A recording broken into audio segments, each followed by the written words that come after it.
Nandito kami ngayon sa UP para sa sinabi ko sa inyong seminar regarding sa tamang kain. So tamang-tama, kakakain lang namin ng lechon kanina. Alam ko tama yun eh.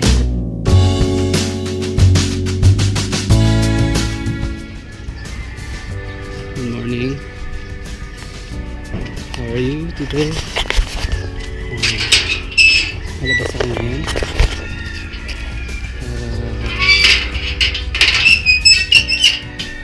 Kailangan ng pandesal. Today is day 13.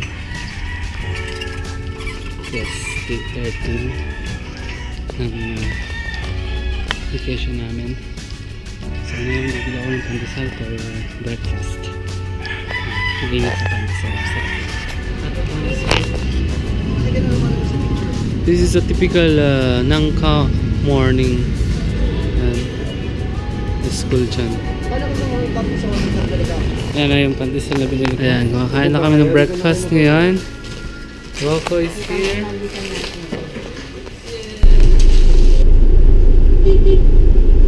Magandang umaga. On the way kami going to the University of the Philippines, UP, para umattend ng seminar regarding sa saan nga yan? Anong title na? Tamang kain para sa bata, sa baby, sa tao, sa matanda. So tamang-tama yun para sa amin kasi si Rocco first time na kakain, so hindi namin alam ang kumbaga alamin namin ang best para pakain kay Rocco. Yan siguro sa akin na rin kasi parang mali ata yung kain ko eh, medyo tumataba ako eh. So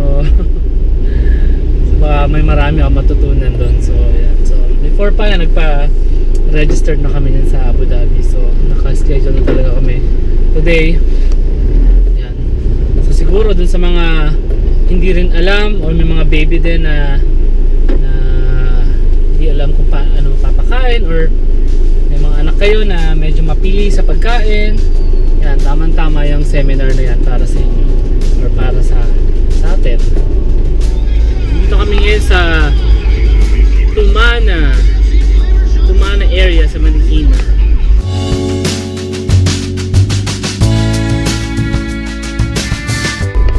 Ito yung Tumana Bridge.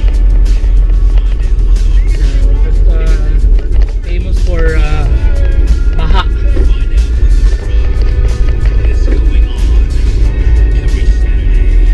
Yung nakikita nyo dyan sa mountainous na yan na yung Loyola Heights. Maraming mayayaman, pero dyan yung tinatawag na Marikina Fault, yung fault line.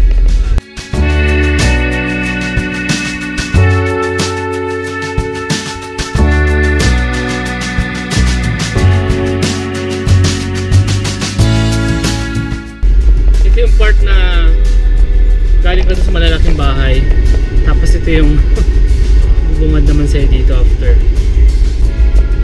Ang laking pagitan ng buhay.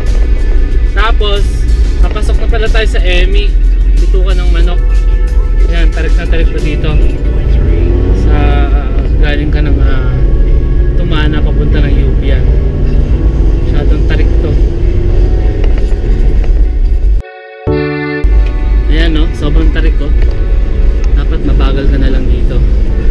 Kaya first or second gear. Second gear pwede pa. Pero ginawa ko first gear kasi tumigil yung nasa unahan eh. Parang Emi kasi. Kaya sinabi kong Emi. Pero sa Emi, mga 10 times na ganito.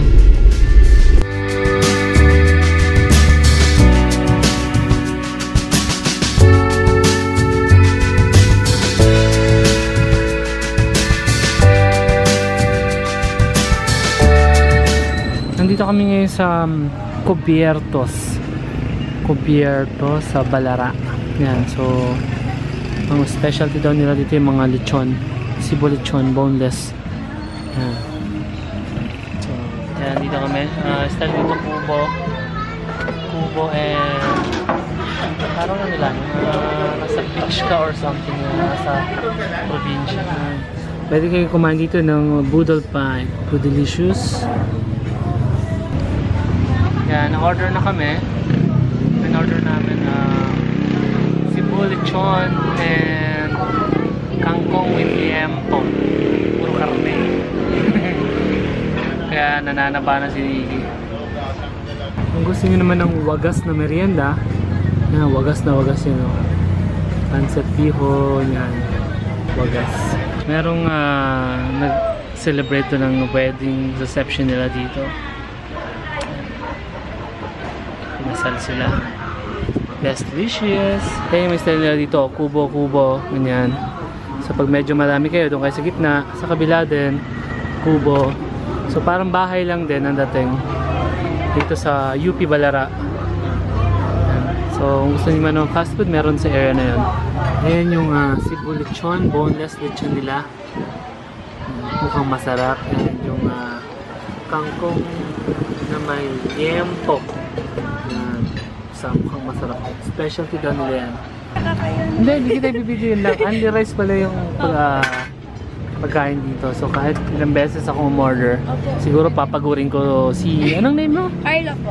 Papagurin ko si Carla para sa only rice na to. Hindi naman, joke lang. Ayan. So,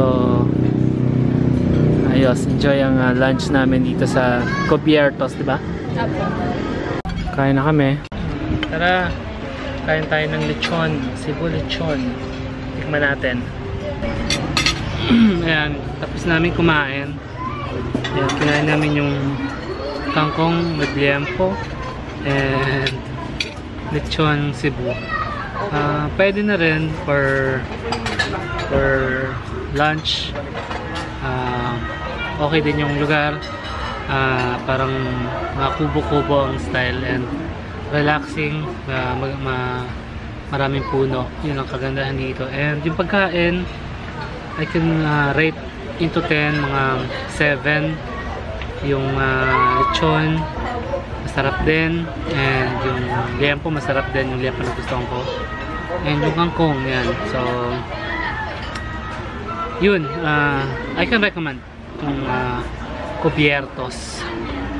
Yan. So, for sure kasi, yung kabila nga nagawa nilang gawing wedding civil reception nila to. So, siguro gusto nila dito. Nandito kami ngayon sa UP para sa sinabi ko sa inyong seminar regarding sa tamang kain. So tamang-tama, kakakain lang namin ng lechon kanina. Alam ko tama yun eh. Hindi, malamang mali.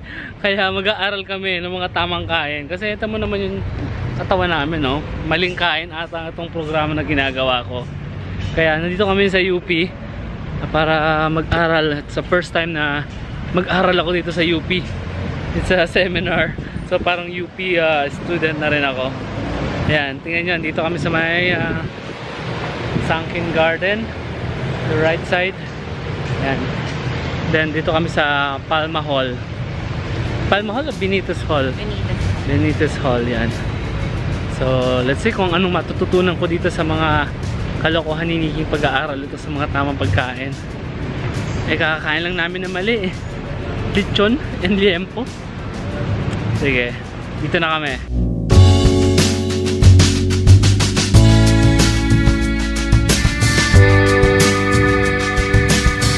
Sa food nila, meron din bumili ng manage day. Nandito na kami sa seminar. Yan. Hindi pa nag-start pero nanonood na ng ano ng video dyan. So, start na kami. Bye.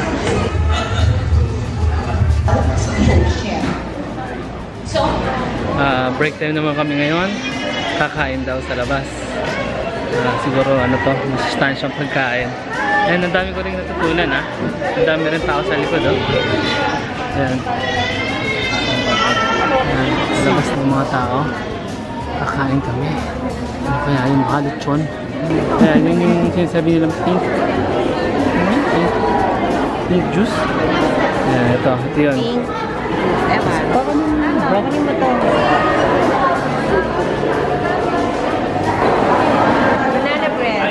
Banana bread for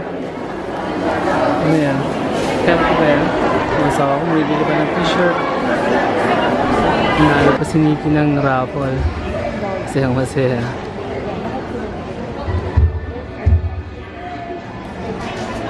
Lahat, di ba? Pagkatapos ng slide na to, ay makikita nyo isang listahan ng likas na pagkain Pilipino. So, ano kaya?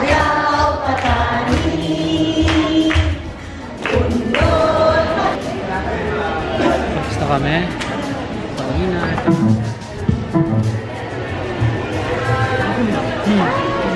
Yan, uwi na kami. Ang dami kong natutunan dito sa seminar na to. Yung tamang pagkain. Hindi lang kay Mimi, kundi sa akin din. Yan, palabas na kami ng no more pizza for Ronnie. palabas na kami ng hall. Yan, sa UP, punta kami ng sakyan. Pauwi na. Sana ma-digest ko yung mga natutunan ko ngayon. Ay, nasabi mo na to, nanalo. Di ba? Sabi mo na. Kanina nandun ka sa stage. Ang ganda dito sa UP. You're in the nature. Lapit kami sa tapat ng Sunken Garden. Yan. Punta kami ng parking. Pauwi na kami galing ng seminar sa tamang kain. Yan. Medyo traffic pa uwi. And sinigi na sa likod breast pump. Yan, so pwede nyo rin gamitin yung nursing pad na magpa-breast pump. Yan. Nursing cover, ba't ako yung pad ng pad? Kahit dati pa. Nursing cover ng nagbaba-breast pump. So yung breast pump niya is rechargeable. Yan yung the battery, kaya kaya niyang tawag dito, automatic breast pump. Yan, so yung nursing cover ginagamit niya. So kahit nandito kami, walang tingin sa sasakyan, nandito kami sa UP, madaming tao, madaming estudyante, traffic pa. So nagawa niya yung pagpa-breast pump. So maganda talaga yung tawag dito, benefits ng nursing cover. And also, ang dami naming natutunan dun sa seminar na yon. Even ako, marami akong parang nagulat ako, ganun pala dapat, ganyan. So napaka informative yung seminar. Para sa I suggest talaga na hindi lang ma'am dapat yung nakakaalam ng mga ganun. Especially dapat yung dad din talaga dapat malaman nyo. Hindi lang puro alam nyo sa pambabaeng ano lang yan, pambabae. Dapat kasama yung lalaki sa makaalam ng mga ganung bagay. Yan, so dapat supportive kayo mga tatay tulad ko, trying to support my wife in any aspect. Yan, kaya sobrang tumaba na ako, mali pa lang kain yung ginagawa ko. Yan, so we try tamang kain para sa aming anak, and I hope na ma-vlog ko rin yun from now on till lumaki si Rocco. So I cannot promise but I'm trying. Yan, so ayun, palabas na kami ng UP and susuong kami sa traffic. Hello, good evening. Dito na kami sa bahay, and hindi ko pa pala nasasabi sa inyo, we're preparing to go to Bohol tomorrow for 4 days and 3 nights. So excited na kami, and nagpe-prepare na ako ng mga gamit dito. Yan sa likod. And salamat sa panonood, and follow me sa Bohol also. Manood kayo ng mga vlog namin sa Bohol, and please like, comment, and subscribe sa mga video. Bye!